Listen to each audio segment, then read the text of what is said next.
la place qui s'appelle la place Bel Air. Alors, donc nous sommes à l'entrée sud de la ville. Nous allons passer par la porte qui est juste à notre droite, la porte des Moulins.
Devant vous et à votre droite, vous apercevez le lac de la Liège. Une étendue de 270 hectares, il est dévolu au sport et loisirs nautiques.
Et Dorval sa petite sœur. Royales, parce qu'autrefois, elles abritaient les canons du roi, seules autorisées à en posséder. En effet, qui détenaient l'artillerie, messieurs, arme récente, ô combien efficace, étaient certains de rester invincibles. Mais pourquoi donc une compagnie de hallebardiers? Il faut savoir qu'au XVIe siècle, la frontière qui séparait notre petit royaume de France de l'immense empire germanique passait tout près d'ici. Les marches de l'Est, comme on disait, Langres, ville stratégique donc, déclarée place forte royale depuis le Moyen-Âge, était régulièrement attaquée par ses voisins. Méchant, Les Lorrains, des bandits fanatiques à la solde des ducs de Guise. Pensez aux guerres de religion, hein. Tandis que d'autres voyous, les Bourguignons, pillaient nos village du Sud. Y a-t-il des Lorrains parmi nous? Des Bourguignons? Ah, Bourguignons? Oh, ben il n'y aurait pas que des bonnes choses à vous dire. Avec le bœuf qui monte. Notre ville était donc défendue par une milice, la compagnie des Albardiers. Quelques 2000 Langrois, nombreux, hein, mais c'était une milice, hein, je précise bien, âgés de 15 à 60 ans. Ah ben oui. Et oui.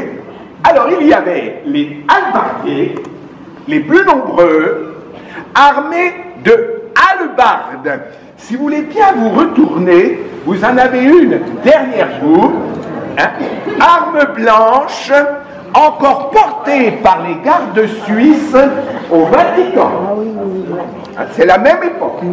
J'ai d'ailleurs un habit qui est très voisin. Ils étaient aidés, ces hallebardiers, par une section d'arquebusiers, quelques robustes. Il suffit de me regarder. Je n'aime personne suivait mon regard. Pour madame, tout spécialement, vous l'avez compris, grand et jeune. Bref, une élite aisée, car armée de l'arquebuse, arme à feu récente, mais qui coûtait une fortune. Ils étaient aussi aidés par les canonniers, ceux du roi, avec les canons du roi, comme je vous l'ai dit. Vous en avez un exemple là, hein, devant vous.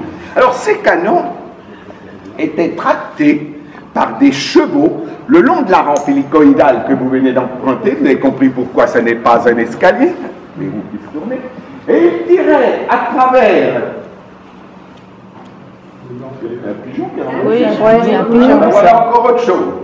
Ils tiraient à travers 5 échancrures verticales appelées embrasures afin de protéger le sud de la ville plus vulnérable. Par exemple, vous êtes ici sur la terrasse d'artillerie. Dès que les soldats du guet, ceux qui assuraient les gardes 24/24, 7/7, contrôlaient les entrées et les sorties de la ville, apercevaient nos ennemis, eh bien, ils sonnaient le tocsin, refermaient, pour prévenir la population, hein, refermaient rapidement les portes de la ville, tandis que les réservistes, eux, toujours prêts en cas d'attaque, abandonnaient leurs occupations et rejoignaient leur poste de combat. Un peu comme nos pompiers bénévoles, vous voyez, on n'a rien inventé. Ainsi, bien défendu, d'abord au nord par ses remparts, flanqués d'une dizaine de tours défensives et surmontés d'un chemin de ronde par lequel vous êtes arrivé en petit train. Plus tard, au sud, par sa citadelle entourée de 8 forts, notre Carcassonne du Nord, comme ça qu'elle est baptisée, l'enceinte fortifiée la plus longue d'Europe, 12 kilomètres, dont 8 sans interruption. C'est vous dire. Ah ben oui, alors, tout au début, déjà Henri IV la surnommait la Pucelle. Et plus tard, en 1870-71, les Prussiens, sur la route de Belfort à Paris, ont préféré la contourner plutôt que l'attaquer. Paraît-il, il ne faudra pas le répéter, qu'on leur aurait fait peur. Quand je reçois nos amis allemands, et en toute diplomatie, j'aime bien leur rappeler. Vous voyez, ah ben oui, qu'est-ce que vous... Hein?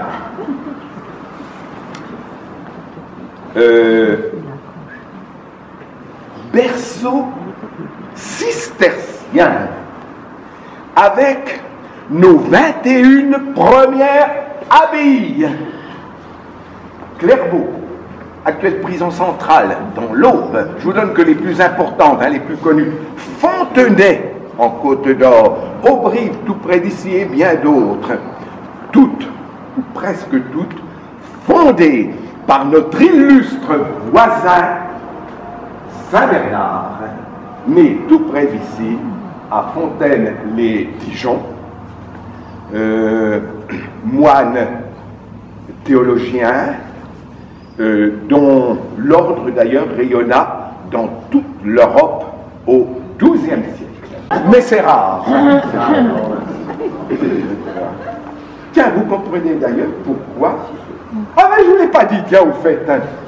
Pourquoi l'arquebusier doit obligatoirement être droitier? Il ne peut pas être gaucher, sa tête, il viserait de l'autre côté, sa tête serait là, il prendrait tout dans la figure. Oui, oui. Par exemple. Ah, puis on fait de l'esprit en plus, alors que l'heure est grave, la guerre est déclarée. Qu'est-ce que je disais? Ah oui, donc, je rappelle, poudre de perlimpinpin versée dans la tradition.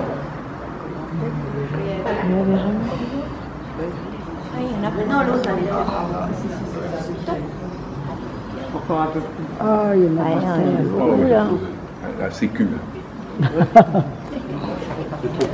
On referme le volet de sécurité.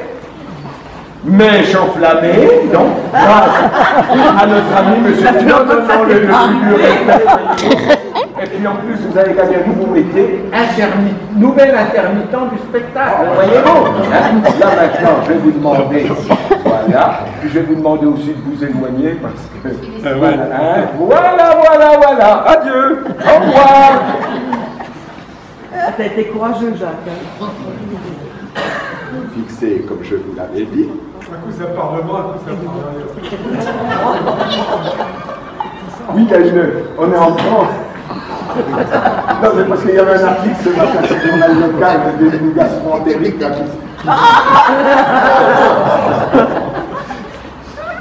Mais pas tout de suite. Je suis une personne âgée, voyez-vous. Alors, on est bien d'accord. Vous ouvrez ce que vous pouvez. Vous fermez ce que vous voulez. Au contraire, votre intimité ne me regarde pas. Ah, puis j'oubliais les lunettes.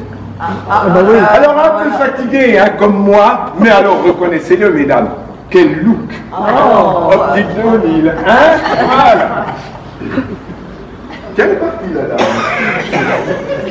Oui, elle a bien fait, parce que c'est la place la plus longue. On est prêts? C'est bon? Vos amis, ceux que vous ne reverrez peut-être plus. Bon, alors.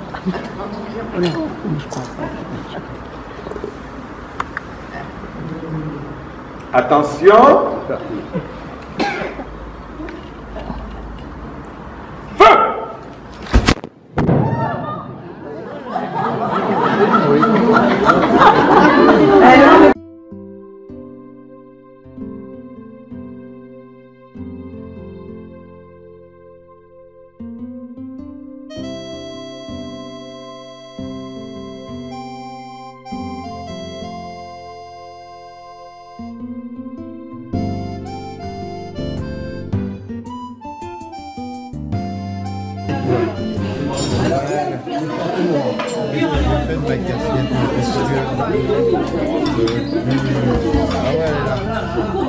Regarde.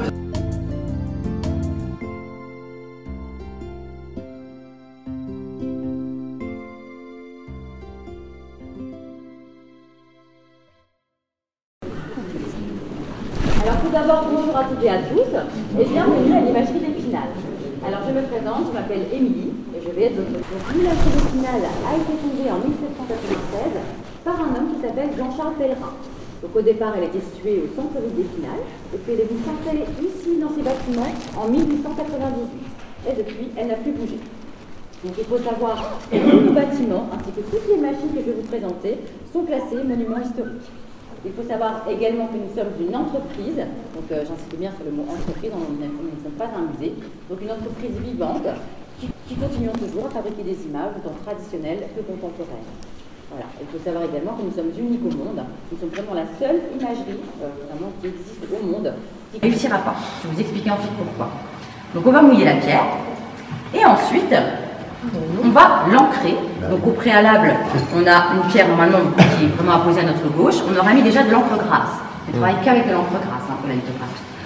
Et on va rechercher donc cette encre avec ce rouleau de cuir ou de caoutchouc. Donc, on reprend directement l'encre et ensuite on va directement la mettre sur la pierre. Alors en sachant que certaines illustrations nécessiteront par exemple 3 coups de rouleau de ce côté-là, 4 de ce côté-là et 2 en diagonale. C'est vraiment pour avoir le travail précis, pour avoir du noir là où on veut, etc. C'est vraiment très précis, pas un coup de rouleau de plus, pas un coup de rouleau de moins. C'est très précis. Et ensuite on va remouiller la pierre, et ensuite on va remettre l'encre, hein, toujours les coups de rouleau, etc. jusqu'à vraiment avoir l'effet voulu. Ça, ça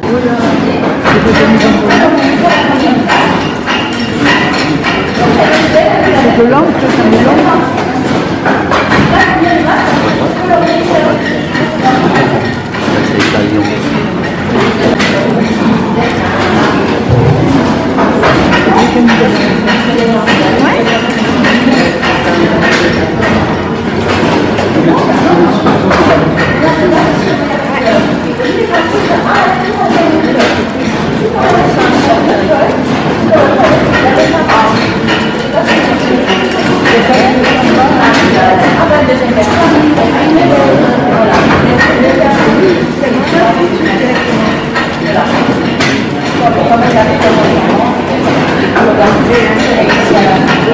avec toutes ces machines qui sont toujours fonctionnelles. Donc ici on a la presse Gutenberg, ici on a la Betacorn, la presse photographique pour la pierre. Ici on a le petit atelier pour faire pour colorier les images à la main. Ici c'est les petites pédalettes pour vous découper les pochoirs. Donc là je vais vous faire une petite démonstration de la presse Gutenberg. Est-ce que vous vous souvenez à quoi elle sert la presse Gutenberg? Imprimer quoi? Quelle matière? Il y a 3 méthodes de fabrication. Les 2 premières, c'était lesquelles? le bois et le métal. Exactement. Donc là, la presse Gutenberg, elle va nous permettre d'imprimer le bois et le métal sur feuille. Voilà. Alors, il faut savoir que c'est comme un gros tampon, la presse Gutenberg. Elle exerce une pression de 500 kg à l'impression. Et ici, on a la petite Gutenberg là, qui voilà, vient nous rappeler l'imprimerie, l'inventeur de l'imprimerie. Alors, moi je vais vous imprimer, donc ça c'est du métal. Donc ma collègue l'a déjà utilisé ce matin pour faire une petite démonstration. Donc là c'est un insecticide, en fait une vieille publicité pour un insecticide qui s'appelle l'éclair. Voilà. Et je vais vous l'imprimer sur une feuille. Donc je vais y mettre mon petit papier de l'impression sur mon métal, comme ça. Et hop, je baisse la planche et je l'encours. Voilà. Alors il faut savoir qu'à l'époque, les personnes qui travaillaient sur ces machines, c'était des gros bras, on avait beaucoup de gros bras qui travaillaient quand même ici à l'imagerie. Donc ici on a un bras en bois, et vous voyez un petit peu l'usure, je ne sais pas si les personnes derrière voient un petit peu l'usure. Voilà, pour vous dire que ça fait vraiment des années qu'on utilise vraiment cette machine. Et les personnes qui utilisaient cette machine, donc étaient tout le temps comme ça, on les voyait vraiment de dos, et on aurait dit des ours. Et depuis, ben voilà, c'est resté, on les appelle des ours. Voilà, toujours aujourd'hui. Bon, moi, je n'ai pas les gros bras comme des ours, mais je vais essayer de vous faire la petite démonstration. Donc je vais actionner le bras 2 à 3 fois pour imprimer. Et là, ça exerce une pression de 500 kg. Je vais dérouler, on va voir si ça a bien fonctionné.